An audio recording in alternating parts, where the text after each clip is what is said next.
Ray optics के past year paper को discuss करते हुए आज हम कुछ और क्वेश्चन डिस्कस करेंगे। और जो पहला क्वेश्चन आपके लिए है वो ये रहा, a mobile phone lies along the principal axis of a concave mirror, यानी कि एक मोबाइल फोन को आपने कनकेव मिरर के प्रिंसिपल एक्सिस पे रखा हुआ है। रे डायग्राम की मदद से बताओ किस तरीके से उसका इमेज फॉर्म होगा। वही जरा समझते इस बात को क्या कहना चाहते हैं। देखिए, अगर हम सबसे पहले कनकेव मिरर की बात करें तो हमारा जो कनकेव मिरर होता है वो कुछ इस ऐसा होता है। ये हमारा कनकेव मिरर है। इस कनकेव मिरर के प्रिंसिपल एक्सिस पे, यानी कि इसके ऊपर आपने एक मोबाइल फ़ोन को रखा। अब मान लेते हैं कि मोबाइल फ़ोन कुछ ऐसा हो, सपोज कीजिए कि मोबाइल फ़ोन हमारा ऐसा होगा, लेट्स सपोज इस तरीके से हमारा मोबाइल फ़ोन होगा। तो थोड़ा और डिज़ाइन दे देते हैं ताकि आपको अच्छा व्यू दिखे। कुछ ऐसे हमारा मोबाइल फ़ोन होगा, ठीक है। इस तरीके से हमने मोबाइल फ़ोन को प्रिंसिपल एक्सिस के ऊपर हॉरिजॉन्टली प्लेस कर दिया। किसके प्रिंसिपल एक्सिस पे? कनकेव मिरर के प्रिंसिपल एक्सिस पे। अब आपको ये बताना है कि इमेज कैसा बनेगा। वेल, अगर आप यहाँ पे इस ऑब्जेक्ट को, जो कि मोबाइल फ़ोन है, नोटिस करो तो हर एक सेगमेंट से अलग अलग इंसिडेंट रेज निकलेंगी, क्योंकि हर एक सेगमेंट अलग अलग लोकेशन पे लाई कर रहा है। आप ऑब्जेक्ट डिस्टेंस को क्लियरली आइडेंटिफाई नहीं कर सकते।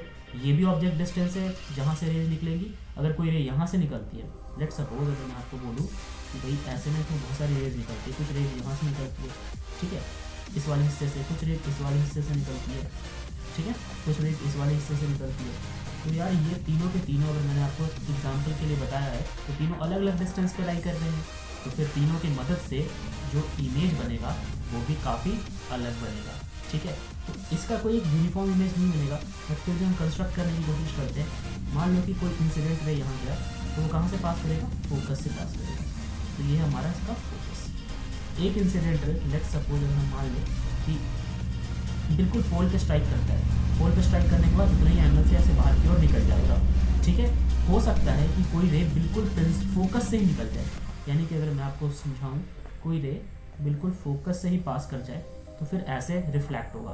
तो अलग अलग तरीके से इसके रिफ्लेक्शन जो है वो अकर करेंगे। तो ज़रा समझे इसका फाइनल रे डायग्राम कैसा दिखेगा। वेल, कुछ ऐसा दिखेगा।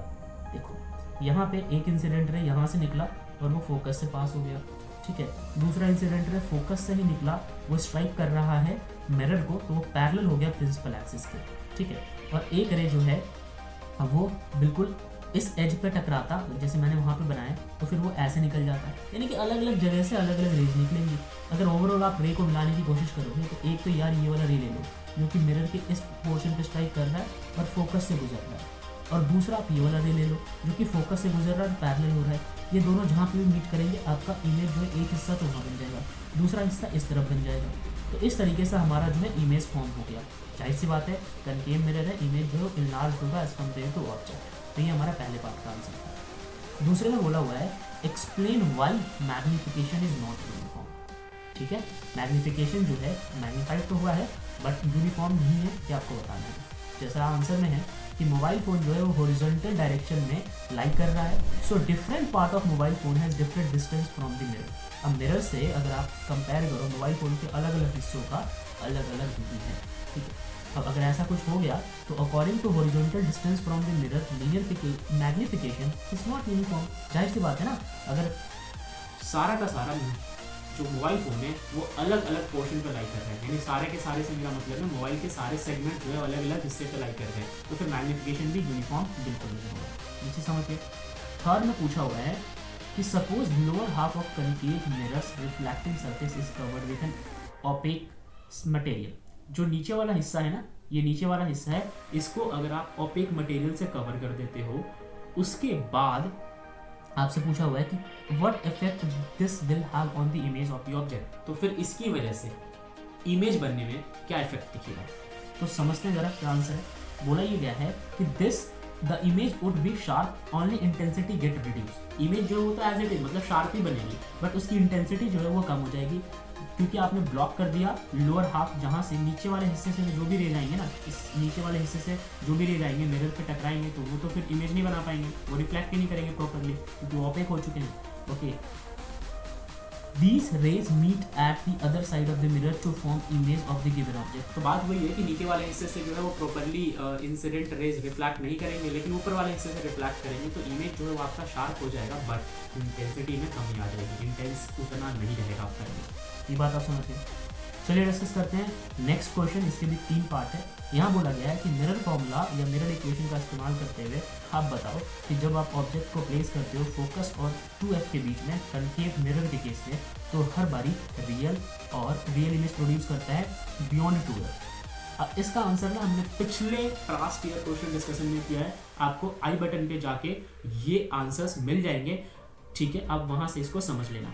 सेकंड में है a concave mirror always produce a virtual image independent of the location of object.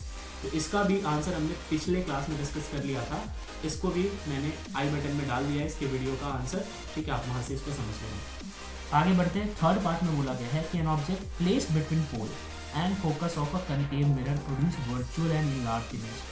अगर आप किसी भी ऑब्जेक्ट को पोल और फोकस के बीच में रखते हो कनकेव मिरर के केस में, तो हर बारी वर्चुअल और इनलार्ज इमेज जो है वो आपको देगा।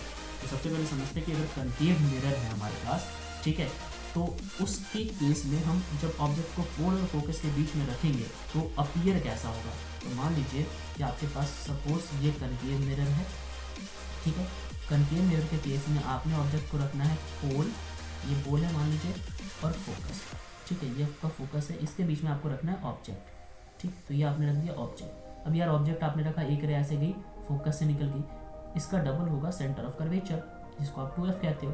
तो एक रे जो है वो ऐसे आती है, ऐसे इसी से निकलेगी, यहीं से रिफ्लेक्ट होगी, तो जाहिर सी बात है यार इधर तो कहीं मिलेगी नहीं, कहीं ना कहीं इधर ही जाके ये मिल जाएगी। तो इनलार्ज तो बननी है, ठीक है। समझते हैं अब इस चीज़ को मैथमेटिकली कैसे हम इसको सॉल्व करेंगे। तो देखो मिरर फॉर्मूला का इस्तेमाल करना है आपको।